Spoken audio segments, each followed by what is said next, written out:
Hello everyone and welcome to the game most of you have been asking for. It is the final round game of the Superbet Romania Chess Classic, Anish Giri versus Fabiano Caruana. Now, of course, you know that after 9 rounds, players went into tiebreaks, and it was a 4-player tiebreaker between Fabiano Caruana, Gukesh Pregnananda, and Alireza Firouzja. And in the end, Fabi said that, as you can see in the quote above the board, that he played terribly. Anish punished him, and then it wasn't even. I wasn't even thinking about winning the tournament anymore, and then he went 3 out of 3. He defeated Alireza, he defeated Gukesh, and he defeated Pregnananda, and he won the event. But this is the game all of you requested, and for very good reasons. Now, if someone woke you up in the middle of the night, like maybe not like maybe 12, 12 in the evening, I don't know when you guys go to bed, but let's say someone woke you up in 3 a.m.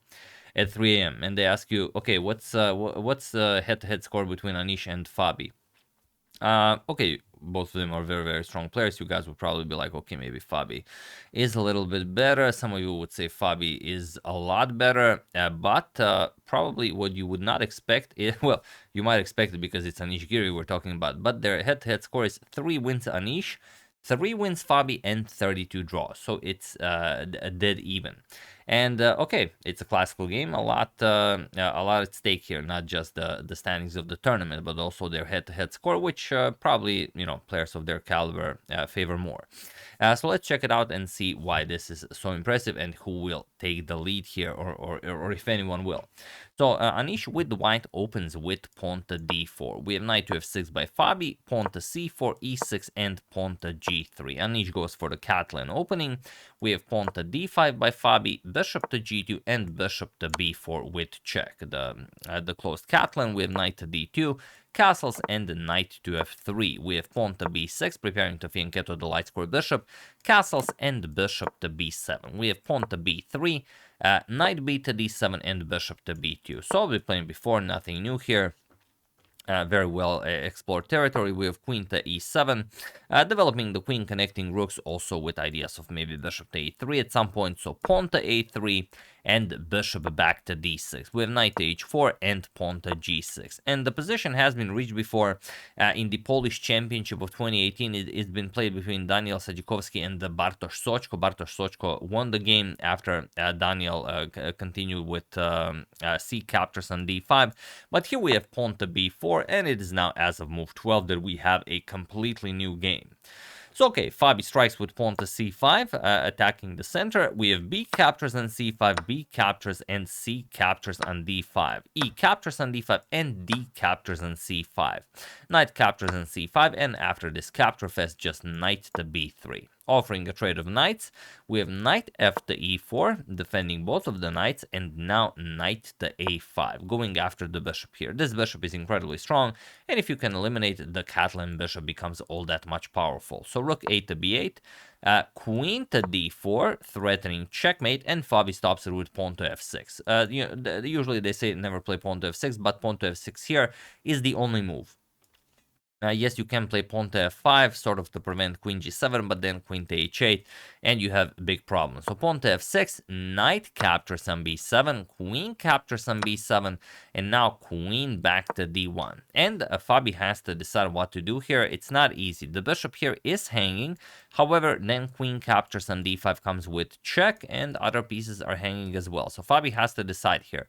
And best for Fabi to play here is not to touch the bishop on b2. He can play bishop back to e7, he can play rook f to d8, he can play queen to b3, many possible moves here, but that's exactly what Fabi played. He played queen captures on b2, and this is one bishop you do not touch. Queen captures on d5, check by Anish, king to g7, and now bishop captures on e4. Of course, going after the knight, this knight was defending the bishop, so you have to win the knight. But rook b to d8, now aligning the rook nicely with the queen, and rook to a2.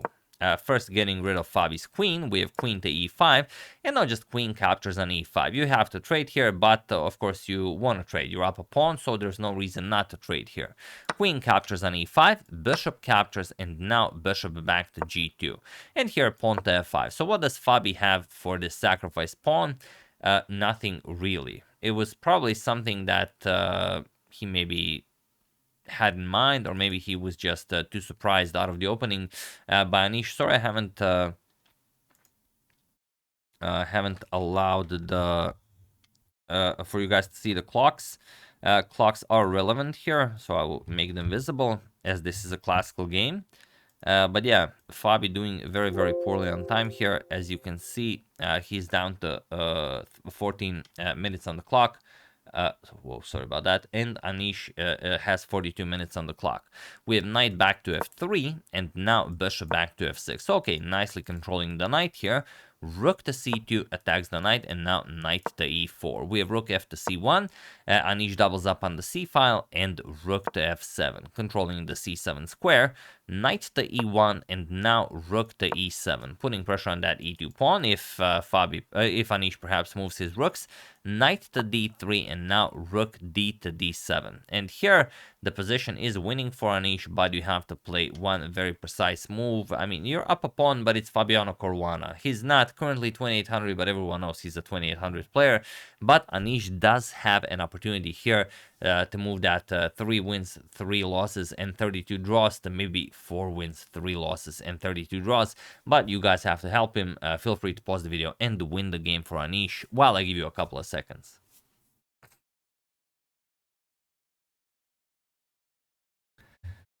So, for those of you who were able to do it, congratulations on finding this very nice and clean maneuver. And for those of you who just want to enjoy the show, it is bishop captures on e4.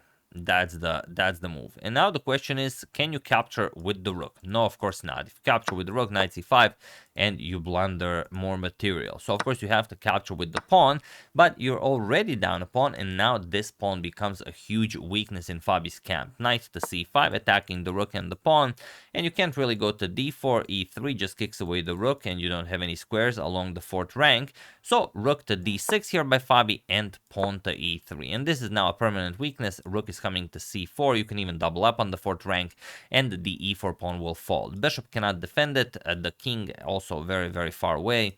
And the problem is you can attack it with 3 pieces, and you can only defend it with 2 pieces. So the pawn is as good as gone. We have rook to c6. Pawn to a4, and now king to h6. We have knight back to b3, offering a trade of rooks, and the rook to b6, hoping to maybe somehow survive in a rook endgame once the pawn has been given up. Knight to d2. We have rook b to e6, and now rook to c6, trading off the rooks before going after the pawn. Pawn to a5, and now rook captures on e6. Rook captures and rook to c4, and there is no defending that pawn. Anish will now be two clean pawns up. We have rook to b6, and knight captures on e4. So now the question is this objectively winning? The answer is yes, and the other question is, can Anish win it? So let's see. It's move 40. Time control has been reached with bishop to e7. Fabi nicely controls the knight. Let's see how Anish goes about this. Rook to c7. First, he goes after the bishop. Well, if the bishop moves, you can see that pawn to h4, maybe knight to g5, maybe rook captures on h7, maybe even some checkmating ideas come to mind here. So rook to e6, defending while attacking, and knight to d2. We have pawn to g5 and knight to b3, preparing to get rid of the rook and go after the bishop. So bishop to b4, and knight to d4. Attacks the rook, rook e5, and now pawn to g4, keeping the king on h6, king to g6, and now king to g2. We have rook to d5, and now king to f3. We have rook back to d8, and rook to c6 with check. King to f7, knight to e6. Attacking the rook, attacking the g5 pawn. 2 pawns up is simply too much, even for a former 2800 like Fabi. We have rook to d5, defending the pawns, but now king to e4, attacking the rook and taking away all of the squares on the 5th rank. So the rook has to move. Rook to d2. Now comes knight captures on g5 with check, king to e7, and of course pawn to f4, giving up the h2 pawn. But even if you capture it, there's not much you can do about the rook, the knight, and the passed pawns. So Fabi goes after the a pawn. The a5 pawn is closer to queening than the h7 pawn, so it kind of makes sense. King to d5, we have rook captures on a4, and now rook to c7 with check. We have king to e8, and now king to e6, king to d8, and now rook to c4. And it was in this position on move 56 that Fabiano Caruana resigned the game, as there is nothing more to be done here. Beautiful victory by Anish Giri against, well, not just a former 2800, also a former World Chess Championship challenger. If you guys remember, in 2018, he challenged Magnus Carlsen for the title and held him to a draw over the course of 12 classical games, only to succumb later in rapid time control. But yeah, what even could you play here? I mean, the rook moves. If of course you move the king, it's game over. There's no defense against knight to f7 check. Even if you play something like bishop to e7 to sort of survive checkmate and sacrifice the rook, you're still getting checkmated. Knight f7 check, king to e8, rook to c8 with check, bishop to d8 on the move, and bishop captures on d8 is checkmate. A beautiful rook, knight, and king checkmate.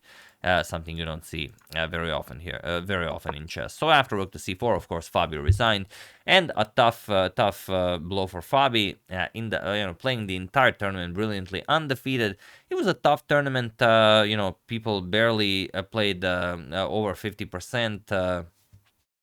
We can even check the standings. Let me just check real quickly. Anish, Nepo, and Maxim finished on 4.5, and only 4 people, Alireza, Gukesh, Fabiano, and Pragnananda, finished on 5 out of 9. So no one on 5.5 out of 9, no one on 6 out of 9, no one on 7 out of 9. Wasn't that anyone had some sort of a crazy edge or a crazy event. It was fairly equal. Fabi just had to get a draw here to win the tournament, but he lost, and then he had to go into tiebreaks. And like he said, he wasn't planning on winning anymore, but he just crushed everyone in the tiebreaks. Fabi, who a couple of years ago people were trolling him that he was, okay, you're a nice classical player, but you can't really do anything in rapid or blitz. But now he takes out Gukesh, Pragnananda, and Alireza in rapid. I mean, that is impressive. So yeah, big congratulations to Fabiano. He loses some classical rating, but he wins the tournament. Quite a lot of money and quite a lot of points.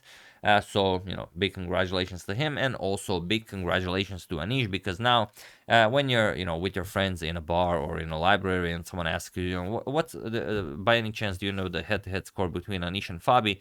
You will tell him, yes, it's 4 wins for Anish, 3 wins for Fabi, and 32 draws. So yeah, that's the game. Hope you guys enjoyed it. Once again, big congratulations to Fabi. I would like to thank Benjamin Nethercott, Andy Flint, Uzi Shalev, Michael Hoff, and James Eugene Cashman for your contribution to my channel. Thank you a lot. I really appreciate it. As usual, you can check 2 of my previous videos here. Thank you all for watching, and I will see you soon. Continuing to check up on your wonderful suggestions, but mostly, finishing what I've started, which is the very nice Bobby Fischer tournament. So thank you all. I will see you soon, and have an excellent rest of your day.